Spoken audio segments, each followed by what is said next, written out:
Sunny Yadi Pua, Mui Pua du Miai, Grace and Gruli Lucore, Jati she didn't near the Yadi Chen see alike, so design Taku see alike, Yopia Doma Piabare. Aries make that Yadi Pua, much necessity gani, able Saku unit Mui Pua du Miai, Jati Garo, Gaune Mianama Shibare, the Re Mulai Zadi. တက်ကြွမှုရဲရဲမှုဆုံးဖြတ်မှန်ကန်မှုတွေရှိတဲ့အတိုင်းသူတို့ရဲ့ Grace and Glory ကကောင်းမှရှိတာဖြစ်ပါတယ်ဒါကြောင့်သပင်နေမျက်နှာတွေကိုကောင်းမွန်စွာထားခြင်းဖြင့်မိမိရဲ့ယက်တီကိုတိုးစင်နိုင်မှာဖြစ်ပါတယ်ပြိတ္တယာတိဖွာ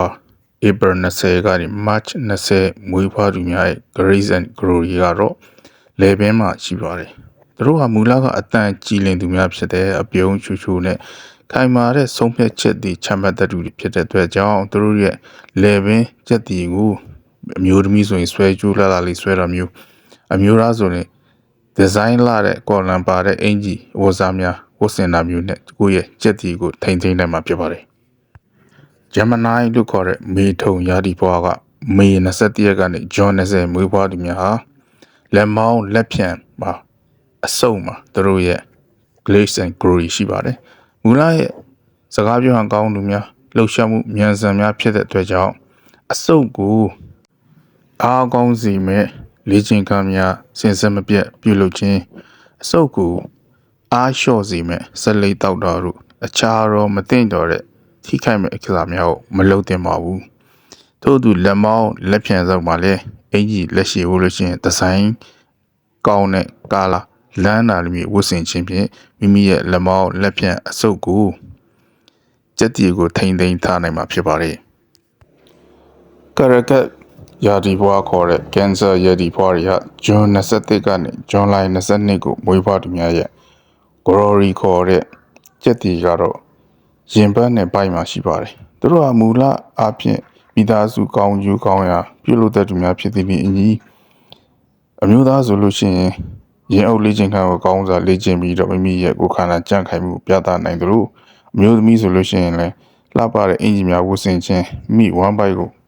အစီမများစီပဲလေ့ကျင့်ခန်းများပြုလုပ်ခြင်းဖြင့်မိမိရဲ့ကြက်တီကိုထိန်းထားနိုင်မှာဖြစ်ပါတယ်။ဇွန်လ23မှာဩဂတ်22မှာမွေးဖွားတဲ့လီယိုကသိန်းလက်ယာဒီဘွားများကတော့သူတို့ရဲ့ Glory ရဲ့နေရာကတော့နှလုံးသားကြောယူမှရှိတာကိုတွေ့ရပါတယ်။ဒီအတွက်ကြောင့်ကြောယူထိခိုက်တဲ့ကိစ္စတွေသိမလုပ်ပဲနဲ့မိမိ heart လို့ခေါ်တဲ့နှလုံးသားကိုဂရုစိုက်တဲ့အနေနဲ့အမျိုးသမီးဆိုလို့ရှိရင်ထိတ်လန့်ဖွယ်ရမရောက်မကြည့်နဲ့ meditation ခေါ်တဲ့ပရိစိတ်တာမျိုးတရားထိုင်တာမျိုးပြုလုပ်မယ်ဆိုလို့ရှိရင်တော့အလွန်ကျက်တည်မင်္ဂလာနဲ့ပြည့်စုံမှာဖြစ်ပါတယ်အမျိုးသားများဆိုရင်တော့သူပြောအကျံကောင်းသောအကြံဉာဏ်ပေးတဲ့ consultation လုပ်တာမျိုးတွေဆိုရင်တခြားသူကိုလည်းကောင်းညိုးရရညွန်ပြနိုင်တယ်လို့ကိုယ့်ရဲ့ glory ကိုလည်းထိန်းသိမ်းရရောက်မှာဖြစ်ပါတယ်August 23ကနေ September 22မွေးဖွားတဲ့ Virgo ခေါ်တဲ့ကံလက်ရာသီမွေးဖွားသူများကတော့သူတို့ရဲ့ glory ဟိုက Grace ကတော့အစာအိမ်နဲ့ဥမှာဖြစ်ပါတယ်ဒီအတွက်ကြောင့်အစာအိမ်ထိခိုက်စေမယ့်အရာများမလုပ်ဘဲနဲ့စင်တင်တကျစားတောက်နေထိုင်ခြင်းကျန်းမာရေးလိုက်စားခြင်း input လို့ခေါ်တဲ့အစားအသောက်ကိုစူး output ခေါ်တဲ့ one man ကိုလည်းကျူးဆိုင်မှာဖြစ်ပါတယ်ဒါဆိုလို့ရှိရင်တော့ Virgo တို့ရဲ့သူတို့ရဲ့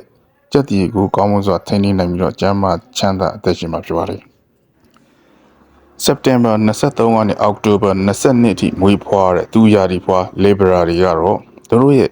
စက်တီကကြောက်ကန့်နဲ့ခါမှာဖြစ်ပါတယ်။ဒီအတွက်ကြောင့်အမျိုးသားဆိုလို့ရှိရင်တော့ခပတ်လက်လာလေးတွေဝတ်ဆင်တာမျိုးအမျိုးသမီးဆိုရင်ခါစီကျိုးလေးတွေဝတ်တာမျိုးနဲ့ကိုယ့်ရဲ့စက်တီကိုထိန်းနေပါတယ်။ကိုယ့်ရဲ့ကျန်းမာရေးကောင်းဖို့အတွက်ကြတော့ကြောက်ကန့်ကို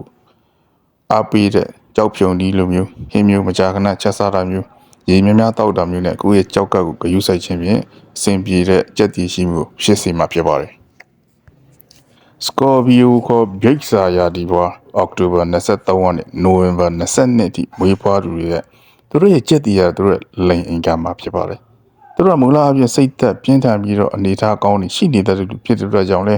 သူတို့ရဲ့ကြက်တီကိုကောင်းစွာထိန်းနေမှာဖြစ်ပါတယ်။သူတို့ရဲ့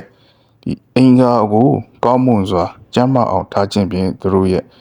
Grace and Glory ကျက်တီကိုကောင်းမွန်စွာထိန်းနေမှာဖြစ်ပါတယ် ဓနုရာသီဖွားခေါ်တဲ့နိုဝင်ဘာ23ကနေဒီဇင်ဘာ21မေဖွားသူတွေကတော့သူတို့ရဲ့ Grace and Glory ကြက်တီတွေကပေါင်မှာဖြစ်ပါတယ်။ပေါင်ရမ်းသီးနေတာမျိုးပေါင်ရမ်းကြီးနေတာမျိုးဖြစ်နေစေပဲနဲ့ smart ကြတဲ့ပေါင်မျိုးထားတင်ပါတယ်။တကယ်လို့ကိုကအစားလိုက်စားသူမဟုတ်ဘူးဆိုလို့ရှိရင်လည်း